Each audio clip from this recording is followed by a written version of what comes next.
What happens when a bride's wedding night turns into heartbreak just because of who her father is? When a powerful mother-in-law finds out that her new daughter-in-law is the daughter of a humble watchman, she doesn't just insult her, she kicks her out. But what the world didn't see coming was how that same rejected bride would rise to become a force of hope and power for hundreds.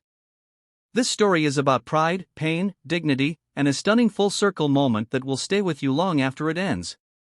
Welcome to Storytelling and Beyond, your destination for emotional, powerful, and unforgettable real-life inspired stories. Don't forget to subscribe, like, and turn on the bell icon for more stories that touch your heart and inspire your soul. The Whitmore estate had never looked more extravagant. Crystal chandeliers sparkled above floral arrangements of white orchids and peonies. The marble floors echoed with the soft hum of a live string quartet. Business leaders, politicians, and society's elite gathered under one roof. It was the wedding of Nathan Whitmore, heir to the Whitmore Hotel's empire. But behind all the elegance, tension quietly festered. Emily Carter stood at the top of the sweeping staircase, her ivory lace gown flowing behind her like a dream. Her hands trembled slightly as she adjusted her veil. It wasn't the ceremony that made her nervous, it was the people she was marrying into. "They're never going to accept me, Dad," she had whispered just a week ago. Her father, Frank Carter, a soft-spoken man who worked as a night watchman at a corporate building downtown, had simply said, "That's okay, Em. They don't need to. You just have to know your own worth." But tonight, that quiet wisdom felt small inside this palace of power. Below, Margaret Whitmore, Nathan's mother, stood poised and watchful, draped in a silver satin gown. Her eyes narrowed as Emily began her descent, each step graceful but guarded. "She's beautiful," murmured a guest nearby. Margaret's smile was polite but cold. "For now," she replied under her breath. The wedding proceeded like a fairy tale. Vows were exchanged under a floral arch, rings were slipped on trembling fingers, and guests clapped as Nathan kissed his bride. Cameras flashed. Emily allowed herself, just for a moment, to believe that love might be stronger than class. But then came the family photos. As the crowd thinned, the immediate family gathered around the couple. Emily sat beside Margaret on an antique settee for a formal portrait. Just before the photographer clicked, Margaret leaned in with a smile that didn't reach her eyes and whispered, "Your father guards buildings mine are invested in. And you think that makes you one of us?" Emily froze. Flash. The camera captured a perfect moment. But Emily knew something had broken beneath the surface. That night, in the bridal suite, Nathan stepped out to take a call from one of his uncles. Moments later, Margaret walked in, composed and merciless. "There's no need for drama," she said coolly. "I'd like you to leave before sunrise." Emily blinked. "Excuse me? I know who your father is." "You told Nathan he worked security, but you left out the part where he still does, at a downtown parking garage." "I never lied," Emily said quietly. "I just didn't want him to judge me by it." Margaret's eyes flashed. "He might not. But I do. We're Whitmores. Our name opens doors. Your name holds one open." Emily's throat tightened. "Nathan loves me. And I'll tell him you had cold feet. He'll recover." Outside, the sky exploded with fireworks. Inside, Emily removed her wedding jewelry with steady hands, folded her veil, and placed her shoes into her small travel bag. She didn't argue. She didn't beg. Not in front of that woman.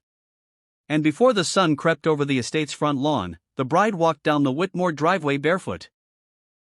Her head high, her future uncertain, but her dignity unshaken.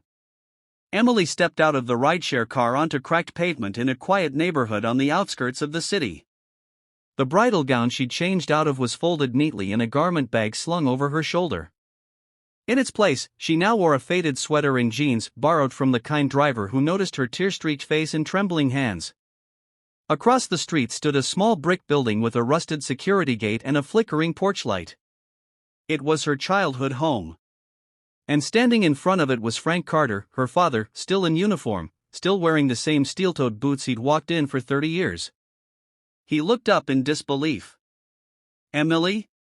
She nodded and ran into his arms. "I'm sorry, Dad. I'm so sorry." He held her without a word, strong and steady like he'd always been, even when the world tried to make him feel small.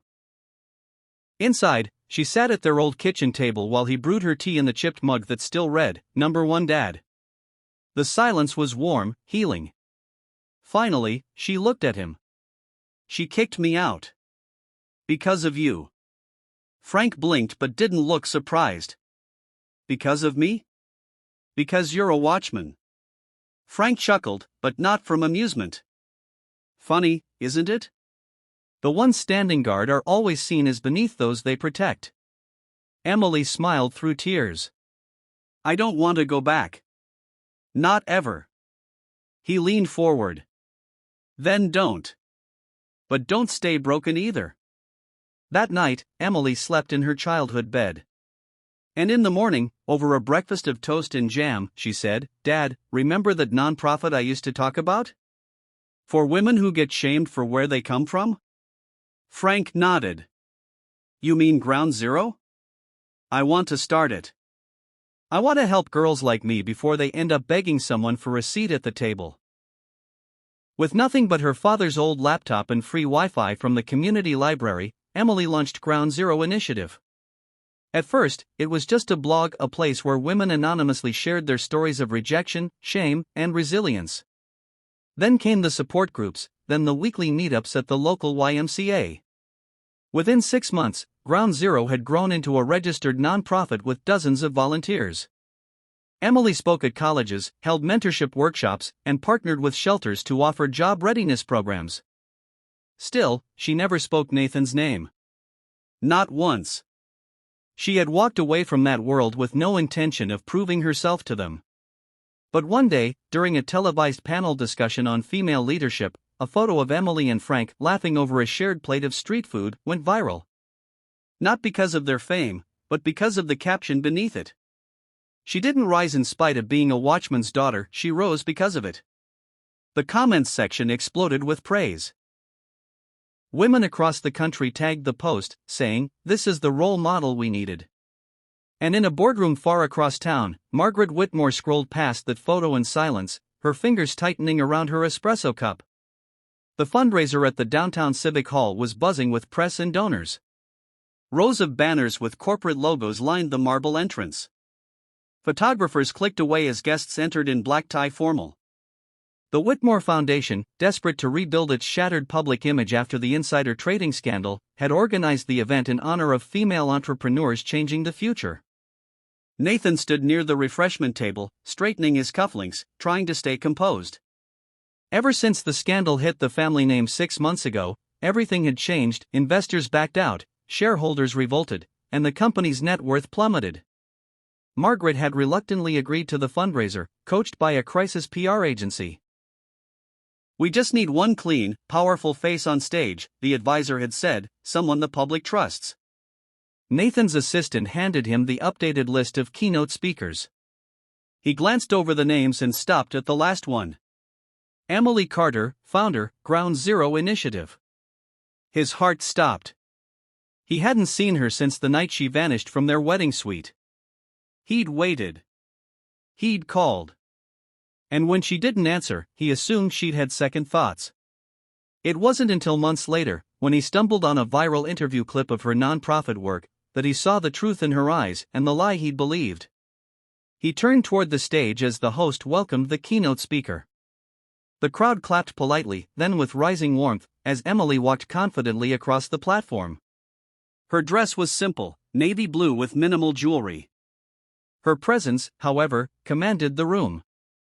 "I want to thank the organizers," she began, her voice clear. "I wasn't always welcome in rooms like this. In fact, once, I was asked to leave one because my father wore a uniform. A security uniform." There was a hush. "I used to believe that if you came from nothing, you had to prove your worth to the powerful. But I've since learned, the ones with real power never make others feel small." Margaret sat frozen in her seat, face rigid.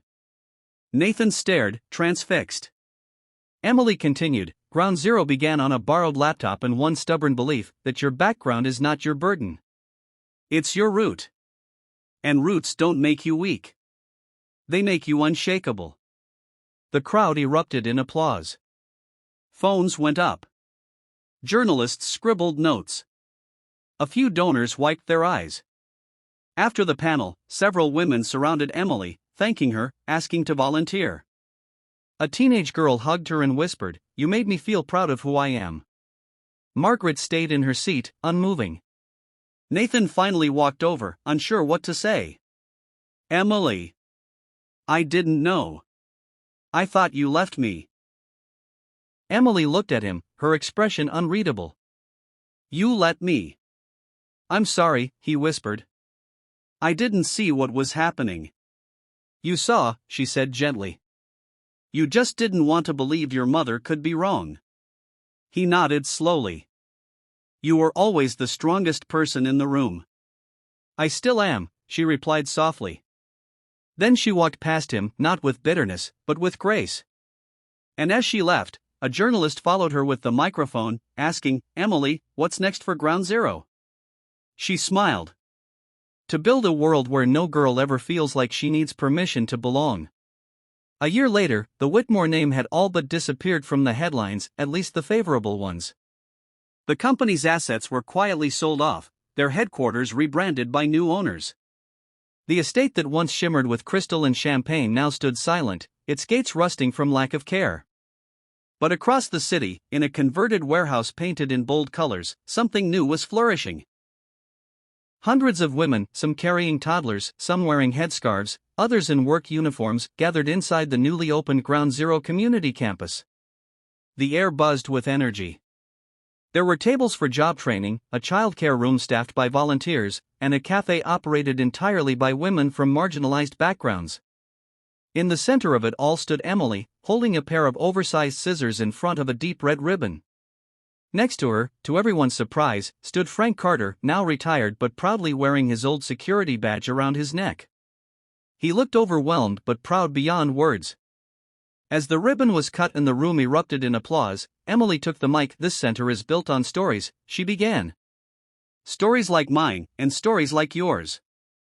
It's not about erasing the past, it's about using it." She paused, her eyes finding familiar faces. Young girls who once doubted themselves, mothers who had escaped abusive marriages, women who had walked out of boardrooms with their heads down. "You don't need a famous name to change the world," she said. "You just need to know that you matter. And you do. Every single one of you." In the back of the room, a figure stood quietly, away from the spotlight. Nathan. He wore no suit this time, just jeans and a collared shirt. No one knew who he was except Emily. Their eyes met for a brief moment. After the event, he approached. "You did it," he said softly. "No," she replied. "We did it." "I don't deserve to be part of that he said. She smiled gently. "Maybe not. But you showed up. And sometimes, that's the first step." They stood in silence for a moment as volunteers handed out coffee and snacks to the attendees. Laughter echoed through the halls. Children ran through the open corridors. Life was happening. Nathan looked around. "Your father would have loved this." "He's here," she said, gesturing to a mural on the far wall, Frank's portrait, painted beside dozens of others. All of them represented the foundation of Ground Zero. As the sun set and the city lights blinked on, Emily stood on the rooftop of the building she had once only dreamed of. She watched the women down below hugging, sharing numbers, promising to meet again. Beside her, a reporter quietly asked, "What's next for you?" Emily looked out at the skyline and said, "Legacy isn't about what you leave behind. It's about what you build while you're still here." Storytelling and beyond. Subscribe now for more inspiring stories that prove strength, love, and hope can grow from even the harshest rejections.